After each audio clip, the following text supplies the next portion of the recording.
Bueno, buenas tardes. Vamos a arrancar la última clase de esta diplomatura que constó de 5 clases. Hoy tenemos el orgullo de tener este cierre magistral y ahora el doctor Gascón va a presentar al expositor. Bueno, buenas tardes. Tengo el inmenso gusto y honor de presentar a uno de nuestros procesalistas de nota en lo que es el derecho procesal, no solamente en la provincia de Buenos Aires, sino en el país, que es el doctor Juan Carlos Hitters. El doctor Juan Carlos Hitters es doctor en Ciencias Jurídicas y Sociales de nuestra Universidad Nacional, es profesor emérito de también nuestra Facultad de Derecho en la Universidad Nacional de La Plata, fue ministro de la Suprema Corte de Justicia desde los años 94 a 2018, fue presidente en 3 oportunidades de la Corte, fue autor de varios libros sobre derecho, muchos de esos de consulta permanente, como son los libros sobre recursos extraordinarios. Fue convencional nacional constituyente en la Asamblea de la Reforma del año 94 y experto alterno de las Naciones Unidas en los años 89 y 93 en la Subcomisión de Prevención de las Discriminaciones. Le agradecemos muchísimo al doctor Hitters que nos haga el honor de cerrar nuestra diplomatura y, bueno, lo escuchemos muy atentamente. Buenas tardes a todos. Muchas gracias. Primero al Instituto de Derecho Procesal Penal del Colegio de Abogados de La Plata, a sus autoridades, al doctor Gascón, al doctor Barbosa, que me permite volver a estas aulas que durante tanto tiempo he concurrido. Les contaba que en los años 10 o 15 años atrás yo he sido director del Instituto de Derecho Procesal del Colegio de Abogados de La Plata. Así que hemos trabajado continuamente y es un honor volver a esta casa, para mí, mi casa también. Bueno, el tema que vamos a tratar es el de, conforme figura en el programa, el del control de convencionabilidad. Esto es una comparación que deben hacer, ya vamos a ver quiénes, ustedes lo saben, entre los jueces, etcétera, etcétera, y las normas del derecho internacional de los derechos humanos. Como cuando hablamos del control de legalidad o el control de constitucionalidad, se hace una comparación en este caso entre las leyes, el derecho interno y la Constitución Nacional. Ahora vamos a estudiar este gran tema tan difundido en los últimos años. Yo le contaba a los queridos amigos, a los colegas, en todo el mundo, sobre todo en Europa ni hablar, pero sobre todo en España y en México, donde existen hojas y tratados sobre el control de convencionalidad.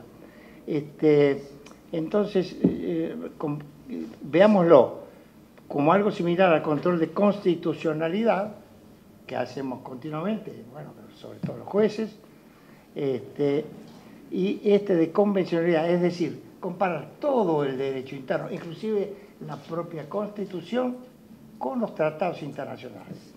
Todos los tratados internacionales que nuestro país ha adoptado, desde la Declaración Americana, el Pacto de San José de Costa Rica, inclusive la Declaración Universal, que también es operativa, etcétera, etcétera, etcétera. Y todos los tratados que conocemos, los que están incluidos en el artículo 75, inciso 22 de la Constitución Nacional. Es decir, tenemos que saber si en puridad de verdad las normas que se aplican en el ámbito doméstico se acomodan, si están de conformidad con las normas de los tratados, de las normas internacionales. Y esto, atención, queridos muchachos, esto se lo digo sobre todo a los más jóvenes, tengan en cuenta que los que realizan este control, primero que todo somos nosotros, es decir, somos los jueces, los abogados, los funcionarios que forman el derecho interno argentino, primero somos nosotros. Esto es lo que se da a llamar el control primario de convencionalidad. No tenemos que esperar que venga la Corte Interamericana o la Comisión Interamericana, sino que somos nosotros quien, antes de aplicar una norma, tenemos que ver si está acorde, si es de conformidad con los tratados internacionales. Por eso digo, el control interno o primario es el más importante de todo, porque si no después viene lo otro, viene, perdónenme el cachetazo que puede suceder si la Comisión o la Corte Interamericana dicen que las normas que hemos aplicado no se acomodan a los tratados internacionales. Entonces, control primario, primera prioridad, saber bien cuáles son las normas vigentes, el Corpus Juris Internationalis, como se dice vulgarmente, y de ahí saber, cuando nosotros tenemos que poner en marcha una regla jurídica, no solo los jueces, ya vamos a ver que el control de convencionalidad es mucho más amplio que a través de los jueces. Y entonces, si esto coincide, la norma, el principio, la pauta o la sentencia que se dicta es convencional. De lo contrario, será declarado inconvencional por nosotros mismos o por los órganos supranacionales como la Comisión Interamericana y la Corte Interamericana de Derechos Humanos. Yo quiero decir que nosotros estamos inmersos, como ustedes ya bien lo saben, en el Pacto de San José de Costa Rica, la Convención Americana sobre Derechos Humanos, entre otras normas internacionales. Y a partir de la ley 23.054, en la época de Alfonsín, ratificada por ley y por decreto, nosotros nos hemos adherido al sistema interamericano de protección de los derechos humanos, como pasa en Europa con los tratados internacionales respectivos que rigen en ese ámbito continental. Entonces nosotros tenemos una comisión y una corte. Una comisión interamericana de derechos humanos que tiene su asiento en Washington y una corte interamericana de derechos humanos que tiene su asiento en San José de Costa Rica. Por eso después el pacto se llamó San José de Costa Rica.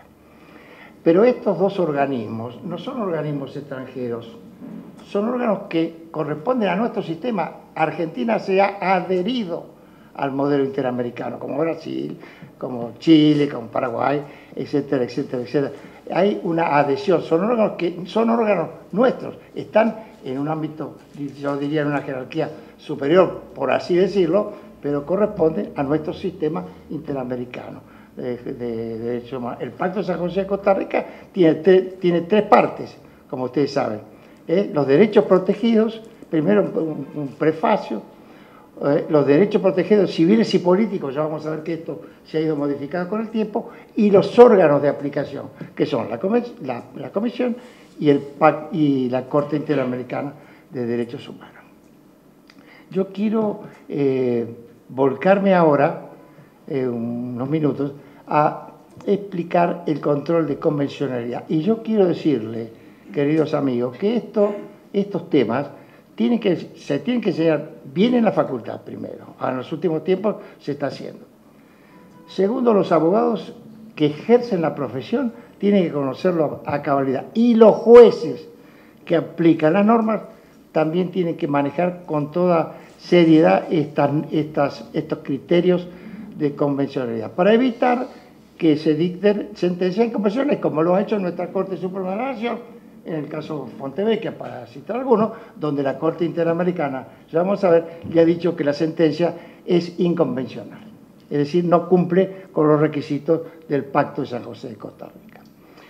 Así que, no, y quiero decir que inclusive la Corte Interamericana, en sus varias sentencias, yo traje acá un muestrario de algunas para que vean todo lo que abarca la Corte Interamericana, ha mandado a países, ha condenado a países a enseñar derechos humanos, como a Guatemala, sobre todo, y a El Salvador, ha dispuesto, en una sentencia, ustedes tienen la obligación a las autoridades, al Estado, de enseñar, de capacitar derechos humanos, sobre todo en algunos casos de la policía, de los servicios penitenciarios, como obligación. Es decir, la Corte, ahora estoy hablando de la Corte, dicta sentencias que son obligatorias. Y si el país no lo cumple, veremos, y ustedes ya van a ver también lo que sucede. El país queda como incumplidor y puede ser esto y debe ser notificado a la OEA. La Corte Interamericana, que como ustedes saben, que ya lo hemos dicho, tiene su asiento en San José de Costa Rica, tiene 7 miembros y viene dictando sentencias desde hace muchos años. Es decir, la primera sentencia la dictó para allá por el año 1979, el famoso caso que ustedes habrán sentido nombrar en la facultad, el famoso caso Velázquez Rodríguez, cuando condenan a Honduras porque un profesor de Derecho que venía en su motoneta fue muerto por la policía de ese país, y allí empezó todo un tramiteo, primero ante la comisión. Vamos a ver que no se puede ir directamente ante la Corte, sino hay que pasar primero por la Comisión Interamericana. En ese caso, el famoso caso Velázquez Rodríguez, y el paralelo en la misma época, Godínez Cruz. ¿Cuál era el tema? Desaparición forzada de personas. El primero que se ocupó la Corte, o la muerte de las personas a través de la policía o a través del ejército. Por eso yo digo que estos casos fueron en 1988 sentenciados. Por eso yo digo que la moda que ahora de hablar de control de convencionalidad está bien, pero la Corte siempre lo hizo, no decían que hacían control de convencionalidad, pero finalmente ellos decían, ¿qué pasó? ¿Mataron a Godínez Cruz? Bueno, entonces violaron el artículo 4 del Pacto de San José de Costa Rica respecto del derecho a la vida, y consecuentemente no dijeron la palabra inconvencionalidad, pero condenaron al país, a Honduras, a indemnizar, etcétera, etcétera, etcétera. Y cuando yo digo que el tema es importante, le digo que también para los abogados, porque estos casos tramitan ante la Comisión, ante la Corte, y dan buenos frutos económicos en cuanto a los honorarios de los abogados. Hay, sobre todo abogados de los Estados Unidos, que por supuesto hispanoparlantes, son los que se ocupan mucho de estos temas y ganan frondosos honorarios. Y una condena de la Corte Interamericana por el derecho a la vida y por la muerte es superior a los 200, 300 mil dólares, un monto que aquí ni se imagina que existe. Así que esto no es lo teórico, sino que ustedes, los abogados, sobre todo lo digo el Colegio de Abogados, son importantes asuntos para la cartera del hombre que se dedica a defender entonces a los abogados. Bueno, yo les decía que este postulado del control de convencionalidad ha tenido un desarrollo muy importante y progresivo. Ustedes van a ver que en el ámbito de los derechos humanos siempre hablamos de progresividad. Nunca se hizo todo de golpe, se va haciendo de a poco. Por eso, a los pactos internacionales, como el de San José, la Convención Americana, los países se adhieren lo que si quieren. No hay ninguna norma superior que obligue a los países a tomar parte, por el principio de progresividad. Inclusive algunos países hispanoparlantes, sobre todo algunas islas del Caribe, no se han plegado al sistema y no forman parte. Y mucho menos Estados Unidos ni Canadá tampoco son miembros del Pacto de San José de Costa Rica. Es decir, estamos hablando del principio de progresividad. ¿Y quiénes? Ahora hablando del sistema desde la perspectiva de la Corte, ¿no es cierto? ¿Quiénes son los que se ocupan de estos de cumplir? ¿Quiénes son los que deben cumplir primero? La Corte ha dicho los jueces. García Ramírez, uno de los jueces mexicanos más importantes que tuvo la Corte, hablaba de los que deben poner en marcha este sistema son los jueces. Pero después este concepto se fue extendiendo, no solo los jueces, sino se dijo el Poder Judicial. Más adelante se dijo, no solo los jueces del Poder Judicial, sino todos los órganos vinculados con la administración de justicia. Y después, más adelante, se dijo, los tres poderes del Estado están sujetos a este control. El judicial, por supuesto, el legislativo, cuando dicta normas, los legisladores tienen que saber si las reglas que ponen en marcha están o no de conformidad con las normas internacionales. Y también el Poder Ejecutivo, cuando dicta decretos, cuando concede pensiones, cuando deniega pensiones. ¿Esto qué quiere decir? Que entonces el control de convencionalidad lo tienen que hacer los jueces, el Poder Judicial en general. Cuando digo Poder Judicial, digo no solo los jueces, sino también los órganos del Ministerio Público, ¿no es cierto? Todo el Poder Judicial sí corresponde, en algunos países el Ministerio Público no corresponde al Poder Judicial.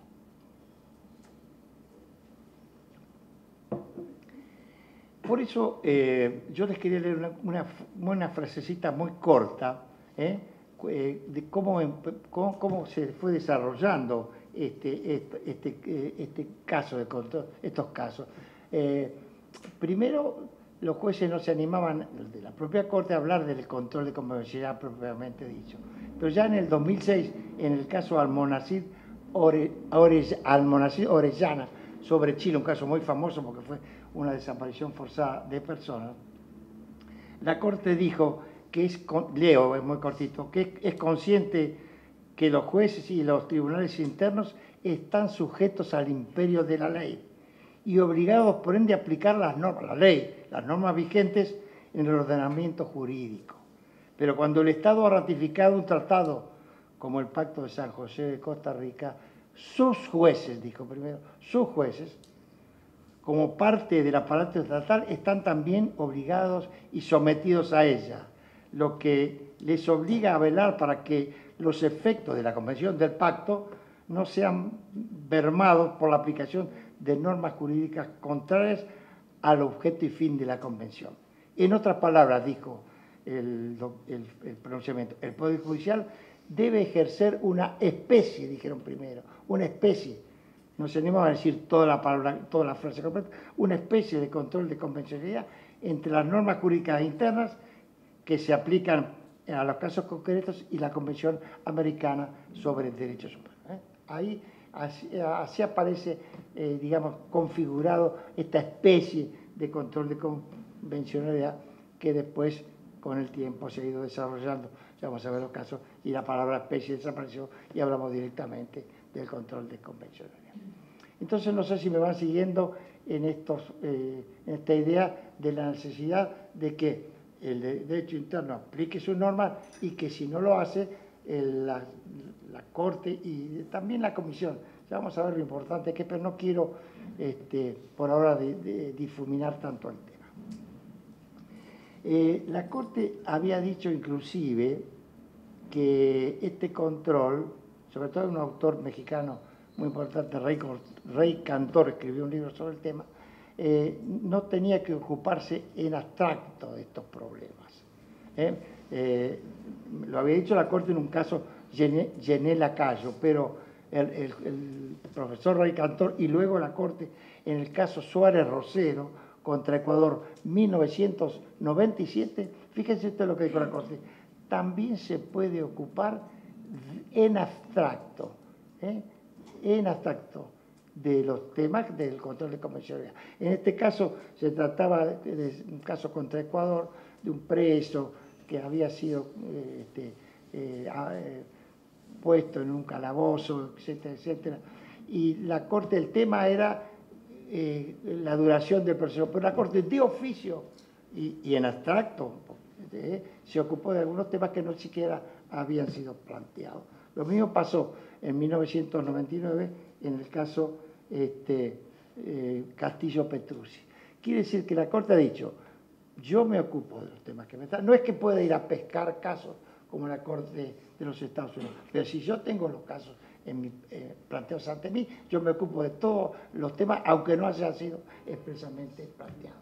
Cosa que rompería en un sistema como el nuestro un principio fundamental de que solamente son motivo de sentencia los temas que han sido traídos por las partes, el proceso civil o el proceso penal, por el fiscal. Acá dice, yo no estoy para nada limitado por lo que las partes me han pedido, porque en este caso la comisión, sino que me ocupo de todo lo que me venga a mi mano, que yo creo que sea importante.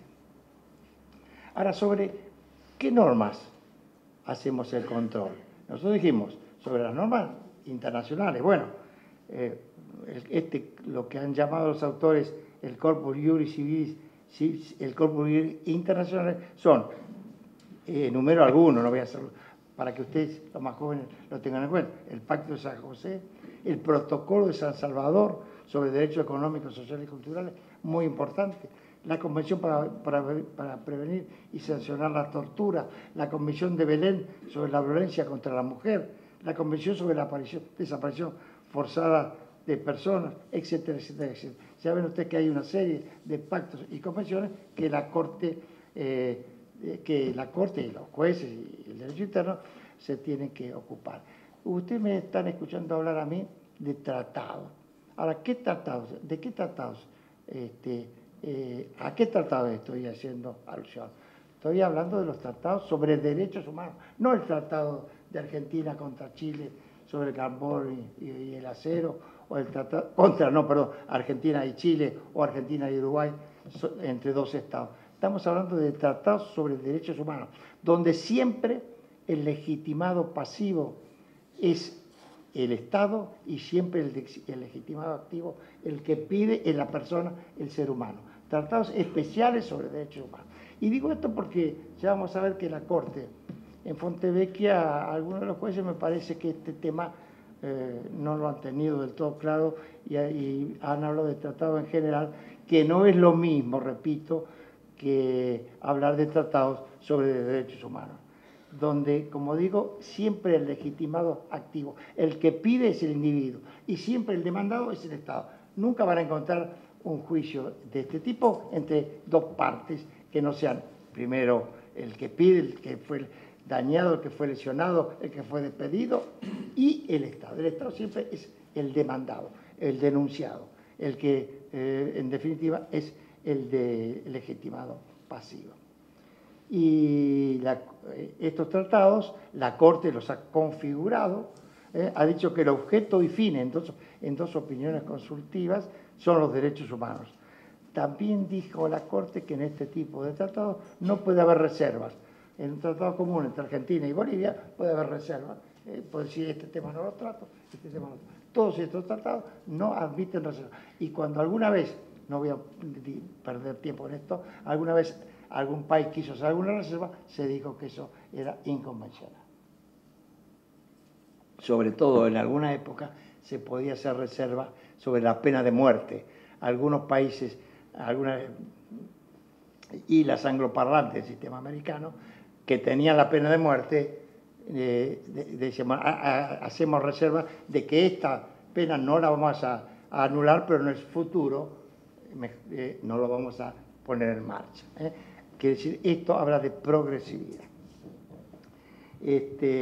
También se debe tener en cuenta, y esto es muy importante, que estos tratados son una garantía mínima, entiendan bien lo que digo, mínima. Si el derecho interno es de mayor protección, hay que aplicar la norma interna. Mínimo, nunca se puede usar un tratado para achicar a un derecho. Si hay una norma protectora, y eso lo dice claramente el artículo 29 del Pacto de San José de Costa Rica. Y además, obviamente, estos tratados sobre derechos humanos no pueden quedar sin efecto como los demás tratados por el incumplimiento del Estado. Al contrario, si el Estado no cumple, obviamente es sancionado. Entonces, cuando hablamos de este control de convencionalidad, ustedes habrán notado, y por supuesto que lo saben, que estamos hablando de un derecho supranacional, un derecho transnacional. ¿no es cierto? Y hay inclusive tratados y estudios, sobre todo en México, sobre el derecho procesal constitucional, transnacional. Y nosotros, yo he escrito en la ley, junto con Juan Manuel, mi hijo, un trabajo que se llama Derecho Procesal Transnacional, Derecho Procesal Constitucional Transnacional. Fíjense ustedes la importancia que tienen todos estos tratados. Yo hablo de tratados, pero hay documentos. La Declaración Americana no es un tratado, la Declaración Universal no es un tratado, son documentos internacionales. Digo la importancia que tienen porque implican dos reglas fundamentales. Primero, un control metanacional, supranacional, ¿no es cierto? Es decir, este control de los dos órganos que he nombrado. Y también los tratados internacionales, por ejemplo, el Pacto de San José, incorporan en el torrente jurígeno argentino una serie de normas de derecho positivo, el derecho a la vida, el derecho a la libertad personal, el derecho de defensa en juicio. Es decir, la importancia que tiene es bipolar. Primero, control metanacional y segundo, incorporan en el torrente jurígeno nacional normas que son de aplicación positiva. Ya vamos a ver, traje Fontevecchia como ejemplo, donde se aplica el artículo 11 del pacto, se aplica directamente el artículo 14, que son, la Corte lo ha dicho, y la Corte Argentina también, que son self-executing. Estos artículos, estas normas, estos derechos que están en el pacto son directamente operativos, no tiene que haber una ley aparte que diga, bueno, ahora vamos a aplicar esta norma. Al ratificar el pacto se metieron en el ámbito argentino y son directamente operativos, son self-executing, como dicen los norteamericanos. Y fíjense ustedes que a través de todos estos documentos nosotros tenemos un nuevo derecho sustancial,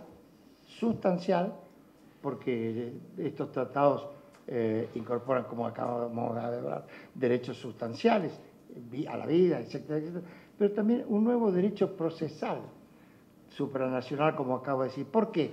Porque el Pacto de San José de Costa Rica tiene normas procesales. Todo el trámite ante la Comisión y ante la Corte son reglas adjetivas, como un código procesal que se tienen que aplicar. Entonces estamos hablando de un derecho procesal supranacional, desde el agotamiento de los recursos internos para poder ir a la Comisión hasta el último recurso que permite la Corte Interamericana dentro del pacto. Todas estas son reglas de origen procesal. Por eso me traigo a la memoria algunas pautas de Alcalá Zamora cuando decía la importancia de este nuevo derecho de fondo y sobre todo de estos derechos adjetivos, de estos derechos procesales que las partes deben saber conocer, cómo se maneja esto. Porque no se olviden ustedes que para poder recurrir a la Comisión, ahora vamos a hablar, la Comisión y la Corte, hay que agotar los recursos internos. No se puede saltear a otro campo internacional si primero uno no hizo la última petición en estos casos, ante nuestro más alto órgano de justicia, que sería la Corte Suprema de la Nación. Yo no puedo ir de la Corte de la provincia a reclamar a la Comisión Interamericana de Derechos Humanos. Entonces, agotamiento de los recursos internos. Y muchos fallos de la Corte Interamericana rechazan la demanda porque dijo, no, usted esto lo tuvo que haber pedido primero en sus derechos internos. Y si le dijeron que no, recién venga para acá. Además, tengan en cuenta que para poder acudir a la comisión, que es el primer paso, hay un plazo de 6 meses de que se resolvió la cuestión en el derecho interno. Y si pasa ese plazo, la comisión ineludiblemente descarta el caso y hace cosa como material. No se puede volver, no se puede ir más, si no se hace en el plazo de 6 meses. Acá estamos viendo ya normas procesales que ya rigen el derecho interno. Señor, agoten ustedes todo lo que tienen, todos los recursos idóneos, no es que tienen que andar por todos lados antes de los recursos que sean aptos e idóneos, dice la Corte, para que después yo pueda ocuparme del tema. Esto es muy importante tenerlo presente. Ahora, sobre todo las caras jóvenes que veo, dirá, pero ¿qué casos ha resuelto la Corte? ¿De qué se ocupa la Corte? Bueno, miren, y eso es bueno para que lo sepan, porque más de uno que ustedes tienen, a lo mejor pueden, si les sale mal acá, pueden llegar a la Corte Interamericana de Derechos Humanos. Miren, los primeros casos, ya los dije, desaparición forzada de personas, 1988, 1989, y ya los hice referencia, Godínez Cruz, Velázquez Rodríguez. Luego, ejecución forzada de personas, también ya lo dije, sobre todo el caso muy importante, el caso de los Barrios Altos contra Perú, 1995, que de ahí nació toda una jurisprudencia de la Corte Interamericana que después se expandió por todos los países. Ejecución forzada de personas. ¿Se recuerdan ustedes que estamos hablando de época de gobiernos militares, ¿no es cierto? Bueno, ejecución forzada de personas. Después la Corte se ocupó muchas veces y de una manera muy trascendente, que digo trascendente porque eso permeó en el derecho interno, de la duración de los procesos, de cuánto tienen que durar los procesos en el derecho interno. Y la Corte ha dicho en algunos casos, bueno, este proceso es de excesiva duración, ha sido de excesiva duración. Esto fue en el caso, la primera vez que se ocupó la Corte fue en el caso Suárez Rosero contra Ecuador, 1997. Y la Corte dio algunas pautas. Bueno, dijo, yo no voy a poner 2 años, 1 año y medio, 3 años, 5, depende del proceso, depende de las partes, pero dijo, tiene que tenerse en cuenta algunos criterios que ella misma fue marcando. Por ejemplo, la actitud del juez, la actitud de las partes y la problemática en juego, que algunas son mucho más difíciles que otras. Esas son las pautas que puso: actitud de las partes, actitud del juez y el tema que está en juego. Con esas pautas yo puedo medir desde acá si el pleito ha sido de excesiva duración. Otro de los temas que también ha tenido importante trascendencia en la Argentina es el de las autosamnistías de las épocas de los gobiernos militares. Y aquí vuelvo al caso de los Barrios Altos de Perú, ¿no es cierto?, donde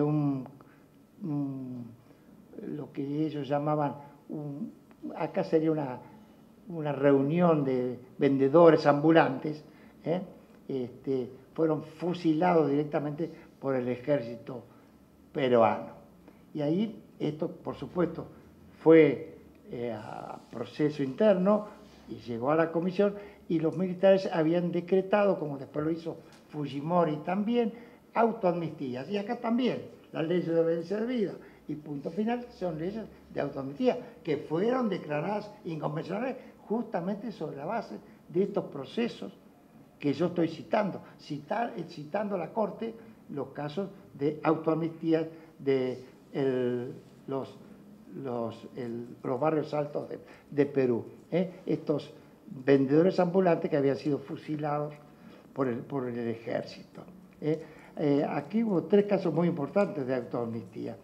En Perú estoy hablando, el de la famosa Universidad de la Cantuta, donde Fujimori un día fue a dar una conferencia, lo silbaron los alumnos de una universidad del Estado, y al día siguiente fuerzas militares mataron a algunos alumnos y mataron también a algunos profesores. Caso de la Universidad de la Cantuta. Y después Fujimori dictó una ley de autoamnistía diciendo que esos casos no podían juzgarse y por ende quedaron muertos en el Perú hasta que, a través de la comisión y a través de la Corte, se dejó sin efecto. Se dijo que eso no podía ser convencional. Después también se ocupó de la propiedad trabajadora de la propiedad de los pueblos indígenas, la Corte. Fíjese usted todo lo que ha ido abarcando. Sanciones administrativas. Otro caso conocido, Baena Rodríguez, contra Panamá, trabajadores estatales que habían sido despedidos injustamente. Fíjense usted, el derecho laboral estamos hablando de cosas abstractas, ¿no es cierto? Bueno, se ocupó mucho también en un caso argentino de otro tema, el acceso a la justicia, famoso caso Cantos 2002, ¿no es cierto? Aquel asunto que implicó, había sido un Cantos que después fue diputado nacional y todo, tenía una industria muy importante que fue confiscada, y cuando él reclamó ya en el derecho, en la época ya fuera de los militares, todo esto implicó un juicio muy grande de 7.000 y pico de millones de pesos y costas por más de 1.200 millones de pesos. Ahí la Corte Interamericana dijo, semejante cantidad de dinero en costas atenta contra el acceso a la justicia. Así que fíjense ustedes de qué estamos hablando. Después, la Corte también se ocupó del derecho a la verdad, porque cuando hablamos de casos, que sí, seguramente ustedes lo recordarán, el caso Expósito, el caso Bulacio, cuando el comisario Expósito había, a través de una comisaría, matado a un chico, Bulacio, que salía de un baile de obras sanitarias allá por el año 2003, el comisario Expósito mató a Bulacio. El caso fue por los jueces, no lo jugaron a fondo y sobreseyeron el tema, fue a la Corte Interamericana, primero a la Comisión y después a la Corte, y la Corte recordó aquellos famosos temas del derecho a la verdad y dijo, de ninguna manera esto puede cerrarse. Mandó a abrir el caso de nuevo, se jugó de nuevo y Expósito fue condenado a través de ese principio del derecho a la verdad que había regido en el caso de los barrios altos de Perú, cuando Perú decretó las autoamnistías. Ven ustedes entonces cómo los temas que va tratando la Corte. Por ejemplo, otro de los temas que nosotros también usamos mucho, el caso de la doble instancia en materia penal, el caso Herrera-Ulloa, 1999, y el más famoso en Argentina es el caso Baena, 2003, donde la Corte, y esto se sigue usando, ustedes que tuvieron casación y recursos ahora, lo habrán visto, la doble instancia en materia penal, la necesidad de doble instancia.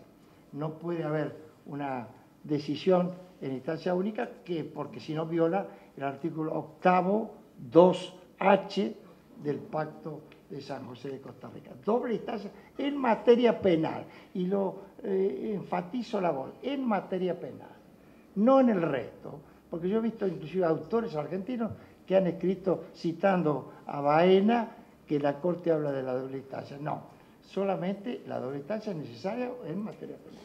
Puede haber juicios de una instancia única en materia laboral, en materia civil, en lo que sea, salvo en la materia de sancionatoria, que en esos casos sí tiene que haber doble instancia.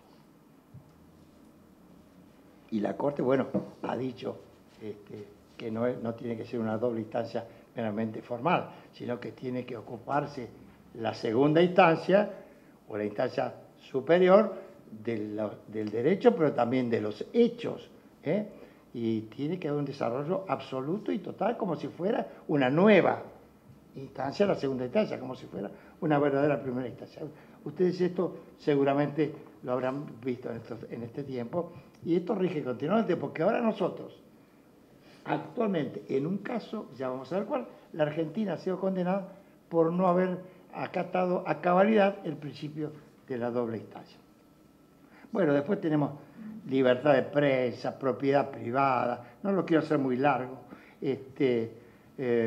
temas tratados por la Corte Interamericana de Derechos Humanos, debido proceso, sobre todo los procesos militares. La Corte ha limitado de sobremanera las sentencias condenatorias ocurridas en los procesos, no en la época militar, sino los juicios militares. Y no solo la época militar, sino los juicios militares, y la Corte los ha acotado, ha dejado sin efecto un montón de condenas que se habían llevado a cabo en procesos militares donde la defensa en juicio carecía de toda entidad. No sé si me van siguiendo en todo este desarrollo, que lo voy haciendo rápidamente porque si no voy a estar 3 horas hablando y no quiero hacerlo. Bueno, también la Corte se ha ocupado de lo que se dieron a llamar masacres, es decir, no solamente forzando, matando o encarcelando una persona, sino a grupos de personas. La famosa masacre de Mapiripán contra Colombia en el año 2005, donde se fueron casi toda una población, ¿no es cierto? Lo mismo en el caso de Pueblo Bello, 2006, el penal de Castro, también en el 2006, la Cantuta en la universidad que ya les conté, donde mató a profesores y alumnos, en la masacre de Ituango, de Colombia, y en la masacre de Río Negro contra Guatemala, donde fueron fusiladas 17 personas. Eso tiene una categoría especial que se llama masacre. Bueno, yo quiero destacar, les nombré algunos casos, hay muchos más, que la Corte, sobre todo en estas últimas épocas, con Ferrer MacGregor de presidente, profesor mexicano, han ido avanzando a muchos otros temas. Fíjense ustedes, yo estoy escribiendo ahora un artículo sobre los derechos económicos, sociales y culturales, porque el pacto, como ustedes vieron y como yo dije, regula los derechos civiles y políticos. Pero el artículo 26 habla de que progresivamente se deberán tener en cuenta los derechos económicos, sociales y culturales. Progresivamente. Entonces, antes se decía, bueno, lo que es progresivo no es directamente operativo. A través de 2 o 3 fallos muy importantes en los últimos tiempos, la Corte ha dicho, no, ese 26 de progresivo no tiene nada, ese es directamente operativo, siguiendo a la Corte Europea de Derechos Humanos. Así que todos esos derechos civiles, económicos, culturales y ambientales, ha dictado una opinión consultiva sobre el medio ambiente la Corte. Y ambientales son directamente operativos con algunas singularidades, porque se tiene que tener en cuenta los presupuestos de los países, etcétera, etcétera, etcétera.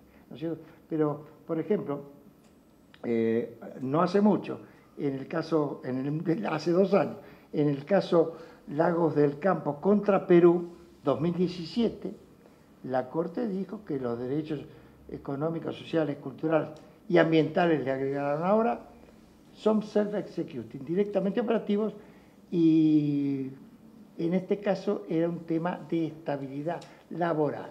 Lagos del Campo, que había sido cesado en su país, era un dirigente gremial, y demandó por la estabilidad laboral, en un caso, un empleo particular. Pero siguió más la Corte. Ahora, también en el 17, por eso todo esto lo estoy por publicar ahora, en el caso Petroperú, en el ámbito público, una especie de YPF de Perú, donde fueron cesanteados una serie de empleados, hubo un proceso, fíjense ustedes, procesos de racionalización laboral. Un poco lo que puede pasar ahora en Chile, racionalización. Dejaron cesante a varios, dijeron los que no están muy capacitados se tienen que ir, y bueno, esto terminó en la Corte. El caso es Petroperú contra Perú, una sociedad del Estado, donde hubo una serie de despidos. Otro caso, más nuevo, del año pasado, Poblete Vilches. Fíjese usted, la Corte ahora se ocupa también cosa que no lo hacía con tanta frecuencia y con tanta profundidad, del derecho a la salud. Derecho a la salud. Por eso, chicos, cuando tengan que demandar IOMA, o lo que sea, fíjense en todos estos casos, ¿no? ¿Cómo se llama el caso? El caso Poblete Vilches. Poblete Vilches. Sobre todo en este caso se trataba del derecho a la salud de personas mayores. De personas, ponemos, no le digamos ancianos, pero de personas mayores. Y acá la Corte condenó a Chile a poner establecimientos, etcétera, etcétera, etcétera, destinados a cuidar a las personas mayores. También se ocupó, fíjense ustedes, y este es un tema muy importante también, se llama Cusculpivaral, Cusculpivaral, del año pasado, sobre la cobertura y sobre la necesidad de prevenir las enfermedades del SIDA, del VIH, SIDA. Condenó al Estado de Guatemala no solo a indemnizar a las personas que murieron de SIDA, sino a tratar a los que todavía están vivos y que están afectados por SIDA, pago de tratamiento, etcétera, etcétera, etcétera. Fíjense ustedes lo progresivo que es todo el derecho de la Corte a través de los distintos fallos.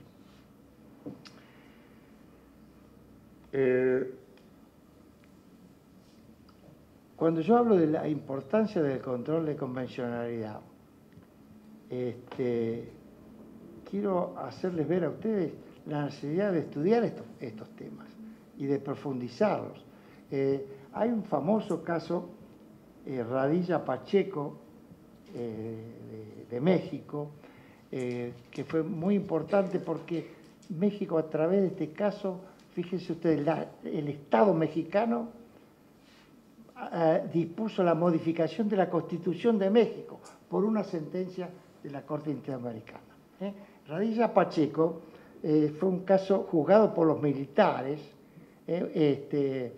mejor dicho, fue retenido por lo que, valga la redundancia, por un retén militar, lo pusieron preso, lo mataron, lo fusilaron, etcétera, etcétera, etcétera.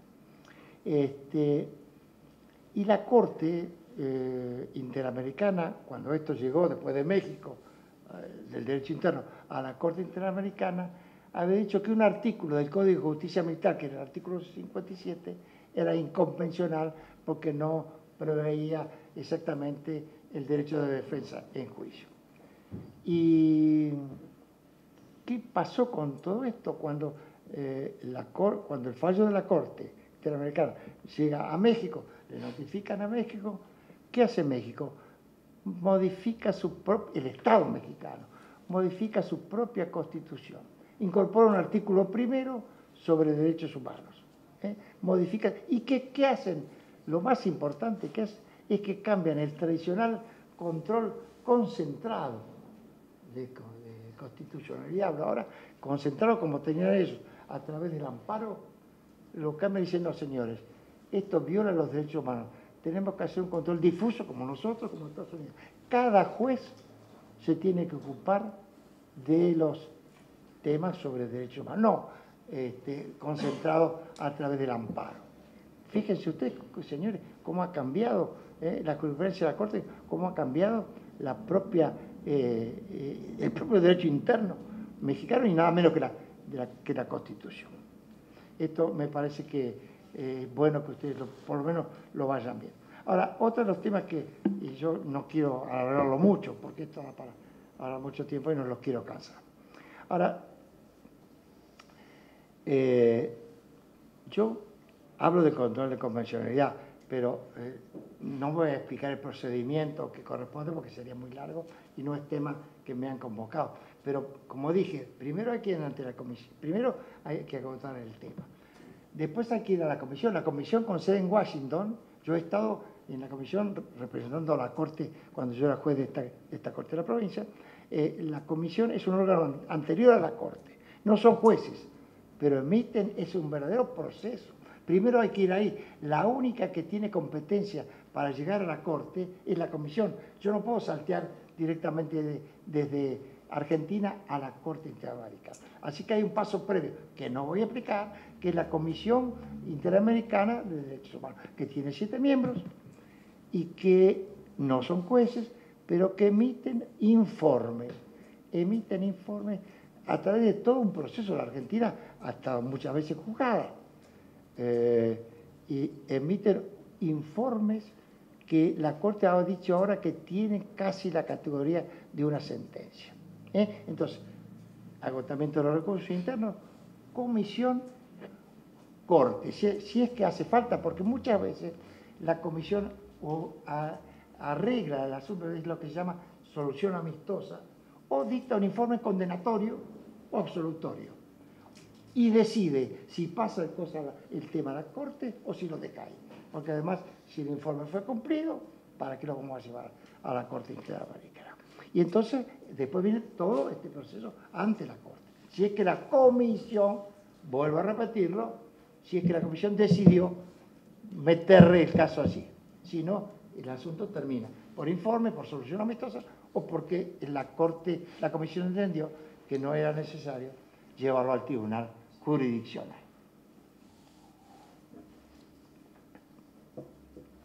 Ahora, ustedes me dirán, bueno, pero ¿y todos estos fallos que dicta la Corte son obligatorios, son vinculantes para el Estado que fue condenado?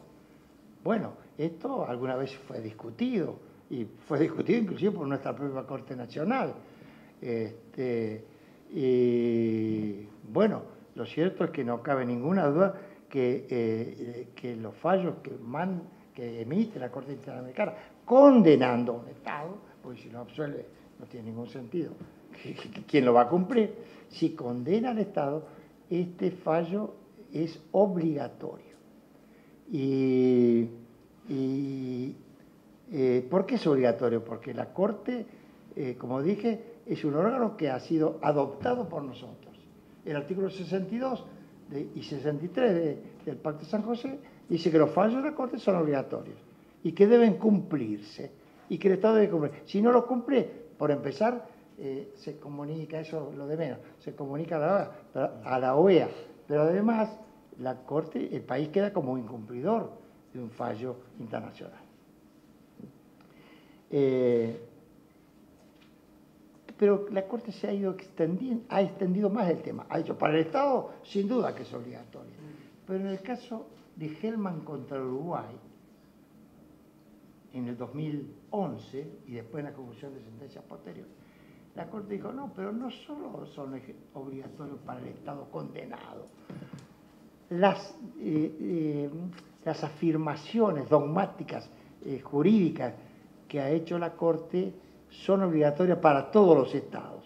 No es que todos los Estados vayan a resultar condenados, pero lo que yo digo acá vale para todos, es obligatorio para todos los demás. En el caso Hellman contra Uruguay, ha dicho la Corte que la interpretación que ella hace de determinado tratado o de determinada norma jurídica es directamente obligatoria para los Estados. Yo digo una cosa, esto se está haciendo muy largo, hacemos un recreo, pues yo tengo 2 o 3 cosas más, o terminamos acá. Vamos, ¿terminamos? No, seguí. ¿Sigo? Sí. Porque me parece que es demasiado largo. Cuando quiera pueden abrir alguna pregunta, No sé, como ustedes quieran, porque yo ahora tengo casos particulares de la Corte, pero me parece que es cansador. ¿Habría preguntas? ¿Podría tranquilamente? ¿O un intercambio? Bueno, como ustedes quieran, a ver qué les parece. Yo, me dejan hablar, sigo, pero yo no quiero cansar a ustedes, el tema que... Pocas veces he escuchado eso. Así que es interesante que siga. Yo por ahí, antes de que siga, sí se me ocurre 2 preguntas concretas. Una, ¿cómo quedó el Estado argentino ante la intervención de la Corte con las medidas cautelares en el caso Milagro Sala? Bueno, bien porque la Corte... No se escucha. Perdón. No, el Estado argentino cumplió todo. Esas son medidas provisionales, medidas de seguridad se llaman, y como no hay condena, no hay nada por el estilo, hasta ahora la Corte argentina no ha sido condenada ni ha violado ninguna norma, así que hasta ahora estamos bien. Y otra pregunta que se me ocurre, porque el año pasado se hizo una reforma bastante regresiva en materia de derechos humanos de personas privadas de libertad, cuando se modificó la Ley de Ejecución Penal Nacional. ¿Cómo sería el control de convencionalidad a nivel Poder Legislativo? Bueno, muy bien, se puede demandar al Estado, siempre al Estado, Sí. Sosteniendo que una norma que aún no ha sido aplicada, por eso yo dije que a veces puede ser aún en abstracto, que la norma, la Corte ha dicho, el solo hecho de existir una norma inconvencional ya es violatoria de la Convención, aunque no se aplique. Y entonces, si se aplica, mejor, y si no se aplica, se puede demandar, primero siempre ante la Comisión y después ante la Corte, para que la Corte diga si eso no es inconvencional. Sí, está claro. No sé si alguien tiene alguna pregunta. O fue muy claro o no me entendieron nada. Acá. Sí, a mí me interesa también el tema de que la Corte, ¿no?, condenó al Estado argentino en la situación de las cárceles, ¿no?, puntualmente en Lomas de Zamora y algunas de Esteban Echeverría, que son las que recuerdo, ¿no?, en este momento. También ahí, digamos, el Estado no avanzó, ¿no?, y frente a este incumplimiento, por ahí vemos que siempre se queda en eso, ¿no?, justamente no hay una instancia de control de la ejecución de las condenas, ¿no? Si se está trabajando en algo como para, digamos, ir más allá para que se cumpla, digamos. Bueno, justamente estoy hablando de los derechos económicos, sociales y culturales y sobre todo la vida del ser humano en las cárceles es totalmente ahora self-executed, directamente operativa, y la Corte, si condena, la Corte utiliza un sistema que es una especie de ejecución de sentencia. Dicta la sentencia y si no se cumple, vuelve otra vez. Y vamos a ver, si ustedes no se casan, que en Fontevecchia no se había cumplido la sentencia y la Corte volvió y dijo, no señores, cúmplanla, porque yo no dicto sentencia para que la pongan en un cuadrito. Así que sí, manejando bien el Estado, cuando es demandado, y la parte afectada, en este caso, no va a ser la cárcel la que demanda, va a ser los presos, seguramente, ¿no? Si las cárceles están en malas condiciones. ¿Y alguna vez en materia de supervisión de cumplimiento de la sentencia? Supervisión de cumplimiento, ejecución de sentencia. Digamos, se pensó a nivel interamericano en implementar algo semejante al sistema europeo con el Consejo de Ministros, digamos, que sea a nivel más político que procesal. Sí, lo que pasa es que ahora Europa se ha modificado muchísimo el sistema y ya no hay más comisión. La Comisión Interamericana nuestra existe, pero la Comisión Europea desapareció.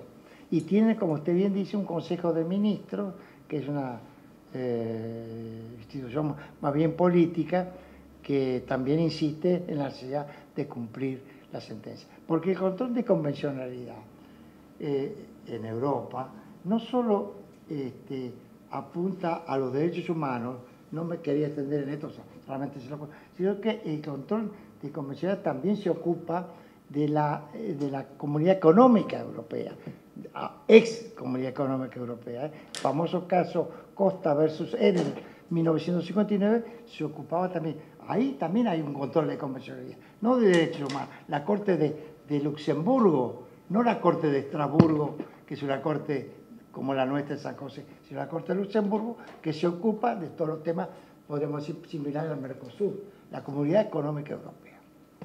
Es otro sistema que no me quise meter para no confundirlo, pero que tenemos la Corte de Costa Rica, la Corte de Estrasburgo, que es la Corte de Derechos Humanos, la Corte de Luxemburgo, que es la Corte de la Comunidad Económica Europea. Son 3 cortes, y la Corte Penal Internacional, que es para los temas de la condena de los estados, que son la Corte Penal Internacional. Así que ve usted que son 4 cortes distintas, no los quiero confundir. Todo esto requiere un tratamiento progresivo, como han dicho. Yo hago la última pregunta antes de que continúe con lo que venía exponiendo. ¿Cómo ve a nivel argentino o por ahí más circunscripto provincia de Buenos Aires si se está aplicando no ese control de convencionalidad? Por ejemplo, si uno dice, si los jueces de garantías aplicasen un control de convencionalidad, ¿cómo se concilia eso con que solamente resuelva lo que le llevan las partes al litigio? Pues si aplicase un control de convencionalidad, tendría que ver la duración del proceso, plazo razonable, libertad durante el proceso, el tema de las cárceles. Sí, pero todo eso, eso es la que tiene amplitud. Para eso es la Corte, no el derecho interno. El derecho interno se tiene que ocupar de lo que ha sido planteado. La que dice yo me ocupo de todo es la Corte Interamericana. Ahora, un juez de garantía, si no le hacen un planteo sobre los presos, a mi modo de ver, por el principio de congruencia, no podría dictar más allá de lo que está en juego, salvo que el fiscal lo plantee, ¿no? En cuyo caso forma parte del cuadro litigioso.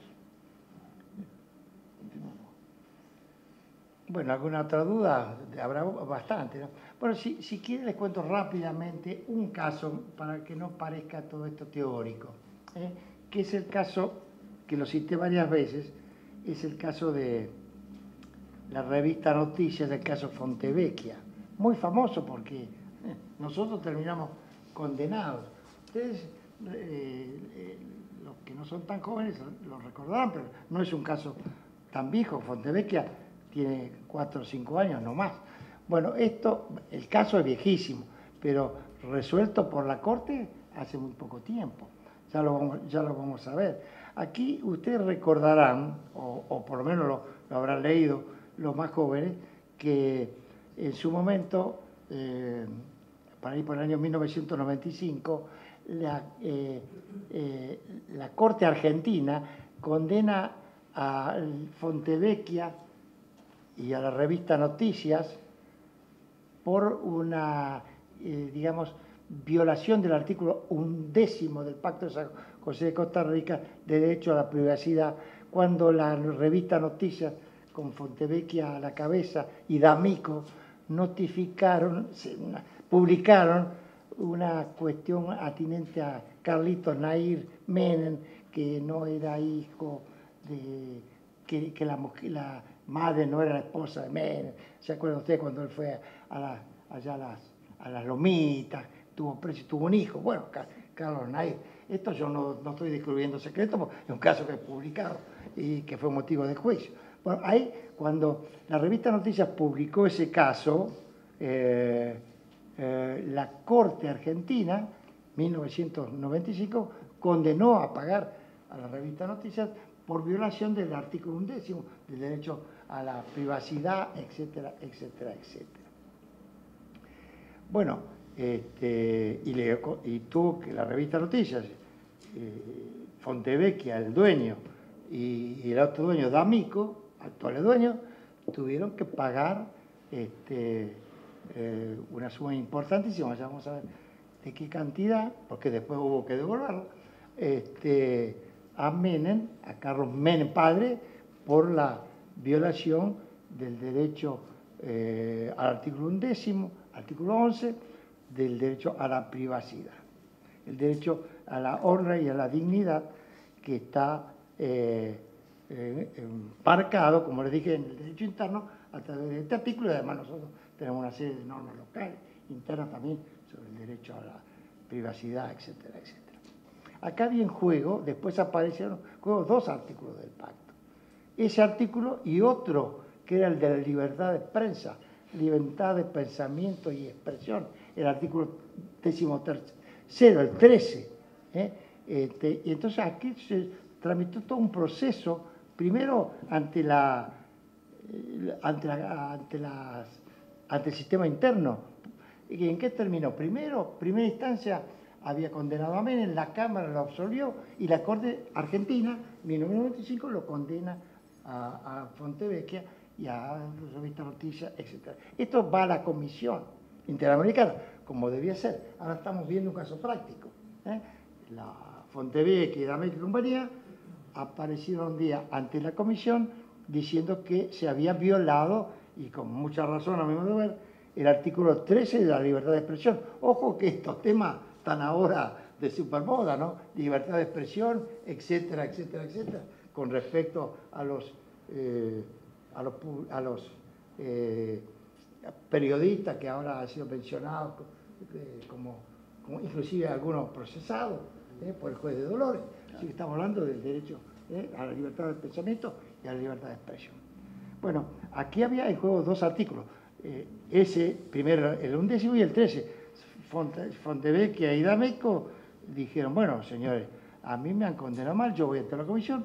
La Comisión Interamericana de Derechos Humanos hizo lugar a la denuncia, se llama, no se llama demanda cuando es ante la Comisión, y sugirió en ese informe a la Argentina que condene, que le devuelvan a D'Amico y a toda esa gente el dinero y que le dejen sin efecto la condena civil, penal la condena civil a pagar que habían remarcado. Bueno, todo esto no fue cumplido por la Argentina y el tema terminó en la Corte Interamericana de Derechos Humanos. La Comisión lo metió en la Corte. Ven lo que yo decía, la que tenía legitimación era la Comisión. ¿Y a quién demandó? Al Estado argentino. ¿Para qué? Para que se ponga en juego el artículo 13 del Pacto de San José y no se condene a un periodista por emitir una noticia. Bueno, por eso este tema de gran actualidad, ¿no? Santoro, el de Clarín. Santoro está condenado, está procesado. Bueno, ¿cómo llega? Bueno, esto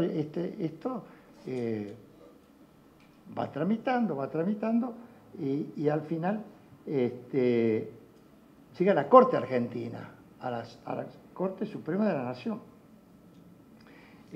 Ustedes recuerdan que yo digo que están en juego acá en contraposición dos artículos, el artículo 11 y el 17. Bueno, la Corte Interamericana, cuando llega la Corte Interamericana en el año 2011, estamos ahora, miren ustedes, 1995 había sido la condena de la Corte, pero Argentina, pero antes ya había tramitado por el derecho interno, así que este juicio era del 90, por ahí. Lo condenan a pagarle a Menem, la Corte Argentina, pero llega a la Corte Interamericana después de la Comisión y después llega a la Corte. Y la Corte en el 2011 dice, no, señores, Menem el Estado condenó mal a Menem. Aquí se aplicó mal, esto es muy largo, lo estoy haciendo en resumidas cuentas, ¿no? El Estado Nacional es responsable por haber violado el derecho a la libertad de pensamiento, libertad de prensa, libertad de expresión, como ustedes quieran llamarlo. Y entonces, ¿qué dijo la Corte? No, muchachos, acá hay que dejar sin efecto la sentencia argentina. Cuidado con esta palabra, esta frase, dejar sin efecto. Acá ven una especie de casación, que no hay una casación, propiamente dicha, pero la Corte dijo dejar sin efecto. Por eso yo digo, y ahora hago un pequeño paréntesis, que a través del sistema del control de la Corte en el ámbito interamericano, la Corte lleva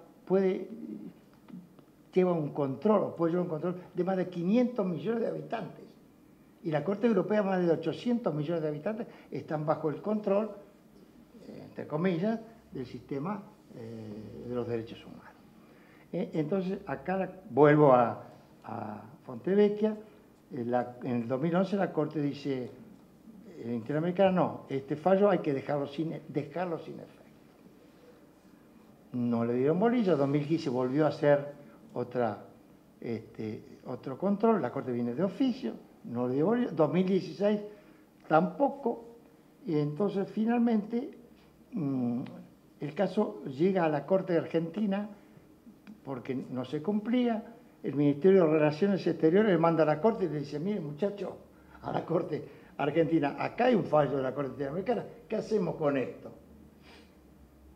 Tenemos dos fallos contradictorios, uno que condena a Menem y otro que dice que Menem no puede ser condenado.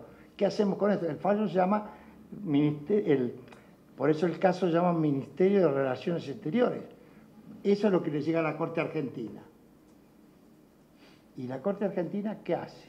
Bueno, acá, esto lo tendría que explicar muy largamente, pero la Corte Argentina dijo por mayoría, con la disidencia de Maqueda, la Corte Argentina dijo no, a nosotros no nos pueden dejar sin efecto ningún órgano superior a nosotros somos superiores, dijo la Corte Argentina. Todo lo estoy contando en resumidas cuentas y un poco chistoso para que sea menos triste el tema, ¿no? La Corte dijo a Argentina, nosotros no cumplimos fallo de nadie, somos la última instancia. No podemos dejar sin efecto. Bueno, entonces la Corte Interamericana... y no podemos dejar sin efecto, ¿por qué?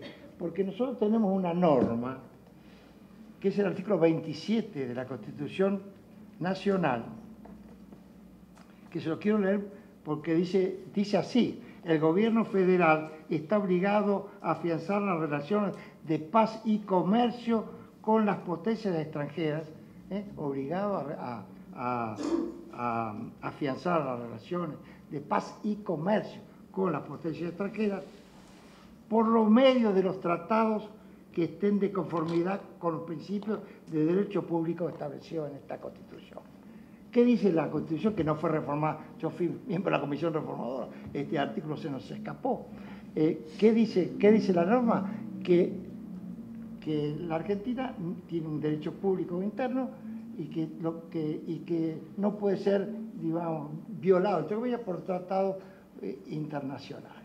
Pero estaba hablando de los tratados de paz y comercio con las potencias extranjeras, este artículo de la Constitución. Y este artículo es el que fue usado por la Corte Argentina en Fontevecchia para decir, no, yo no cumplo, a mí no me pueden dejar sin efecto porque yo tengo que darle prioridad al derecho público de Argentina. Rosati ya aflojó un poquito, pero el que fue clarito fue Maqueda y dijo, no, de ninguna manera, esto no es así, estos tratados de paz y comercio no tienen nada que ver con los tratados sobre derechos humanos, bla, bla, bla. Pero lo cierto es que la Corte dijo, yo no voy a dejar sin efecto. Yo creo que, y lo dije, yo lo publiqué esos artículos sobre esto, sobre Fontevecchia, yo creo que la Corte Interamericana, la palabra dejar sin efecto es un poco dura. Pudo haber dicho alguna otra cosa, cumplirla de otra manera, pero dijo dejar sin efecto. Pero la Corte Argentina ya había cumplido 5 o 6 casos de la Corte Interamericana donde había dejado sin efecto, con otra integración. Y siempre lo cumplió, siempre se dijo la Corte Interamericana es obligatoria, bla, bla, bla. Bueno, pero acá no se cumplió y entonces, ¿cómo sigue esto? Bueno, en el 2017 volvió la Corte. No cumplió, mandó el caso a la Cancillería la mandó a la Corte Argentina, ya sabemos que la Corte no cumplió, pero en el 2017 volvió la Corte y dijo, bueno, vamos a hacer una cosa, dijo la Corte Interamericana, no dejen sin efecto. Quiso ablandar un poco el tema porque no quiso dejar pagando un poco a la Corte Argentina. Bueno, no dejen sin efecto, pero hagan algo. ¿Qué pueden hacer? O dejarla sin efecto o poner una nota marginal en la sentencia de Menem, de la sentencia de Fontevecchia, de que la Corte Interamericana dejó sin efecto, declaró inconstitucional y convencional la sentencia. La Corte Argentina se lavó la mano, dijo, esto sí lo podemos hacer. Entonces, ¿qué hizo? Bueno, dictó una sentencia diciendo, la sentencia, esta Fontevecchia, ha sido declarada inconvencional en una nota marginal por la Corte Interamericana. Y así quedó. Pero esto no terminaba con esto. ¿Qué hizo finalmente el Poder Ejecutivo? Ahora, un decreto, ya no a la Corte, el Poder Ejecutivo dijo, bueno, ahora le tenemos que devolver la plata a Fontevecchia, devolverle, hacerle pagar las costas de los juicios que tramitaron en Washington y en Costa Rica, y efectivamente un decreto del año pasado ordenó pagarle a Fontevecchia todo ese dinero, las costas, etcétera, etcétera, y ahora el pleito terminó. ¿Cómo terminó? La sentencia sí convencional, pero a Fontevecchia, a D'Amico y a la revista Noticias le pagaron. Y le pagaron muchísimo. Mire, el decreto lo tengo acá, le pagaron $21.000 de indemnización a la revista y a D'Amico, $21.000. 209.000 pesos de reintegro de gastos y $7.000 a cada uno de los tres, D'Amico, Fontevecchia y a la revista, por las costas ocasionadas en el sistema internacional. Así que le sale caro a Argentina pagar, no cumplir con la sentencia. Quedamos pagando, porque quedamos con una sentencia que dice, esta sentencia es inconvencional, con una notita marginal. Por eso digo, hay que tener mucho cuidado con esto. Yo lo escribí en 2 artículos esto, que la Corte finalmente, bueno, la Corte Interamericana también se portó bastante bien, porque dijo, bueno, no dejen sin efecto, pero hagan algo. ¿Y qué fue hacer algo? Pagaron y ahí hicieron una anotación marginal.